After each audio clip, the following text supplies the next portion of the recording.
你ပြောလိုက် ဟာနေမဲပြောလိုက်ပါ 你ပြောလိုက်ပါဆို နေမဲပြောလိုက်ပါ ငါဒီမှာစာရင်းငယ်လေးညီမ你ပြောပါလား ဒါဆိုဒီလိုလို့ငါတို့တရားတစ်ခုပြောမယ် ရှာရင် ငါရင်ပြောလိုက်မယ်နော်ဆို ပြောလိုက်တော့ ကျွန်တော်ဒီနေ့ပြောပြပေးသွားမှာတော့ MS Study online platform မှာလာတင်ထားကြတဲ့မိသူမဆိုတက်ရောက်နိုင်တဲ့အခမဲ့ပညာဒါနသင်တန်းလေးတွေအကြောင်းကိုပြောပြသွားမှာဖြစ်ပါတယ်သင်တန်းလေးတွေကတော့ English Thai Japan free classes Math free class GD free class Music free class ပြီးတော့ ID free class Business free class Hacker free class တို့ပဲဖြစ်ပါတယ်ဟဲ့နည်းလည်းရောက်ပြီ ဟယ်လိုမင်္ဂလာပါအချိုးလေးဖြစ်ပါတယ်အချိုးလေးကတော့သူပြောပေးသွားတဲ့သင်တန်းတွေကိုဘယ်လိုတက်ရမလဲဆိုတာကိုတေချာလေးရှင်းပြပေးသွားမှာဖြစ်ပါတယ်ပထမဦးဆုံး App Store ဒါမှမဟုတ် Play Store တွေကိုဝင်ပြီးတော့ MM Study Online လို့ရိုက်ရှာလိုက်ပါပြီးရင်ဒီ logo လေးပါတဲ့ application လေးကို install လုပ်လိုက်ပါ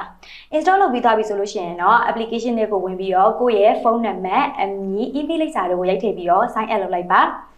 ဆိုင်လုံပြီဆိုလို့ရှိရင်တော့ကိုယ့်ရဲ့ဖုန်းထဲကို OTP ကုတ်လေးကြာလာပါလိမ့်မယ် OTP ကုတ်လေးကိုရိုက်ထည့်ပြီးပြီဆိုရင်တော့ application လေးကိုစတင်အသုံးပြုလို့ရပြီပဲဖြစ်ပါတယ်။ကဲဒါဆိုလို့ရှိရင် application လေးကကိုကြိုက်နေတဲ့ပညာဒါနသင်တန်းလေးကိုရွေးချယ်ပြီးတော့အခမဲ့တက်ရောက်လို့ရပြီနော်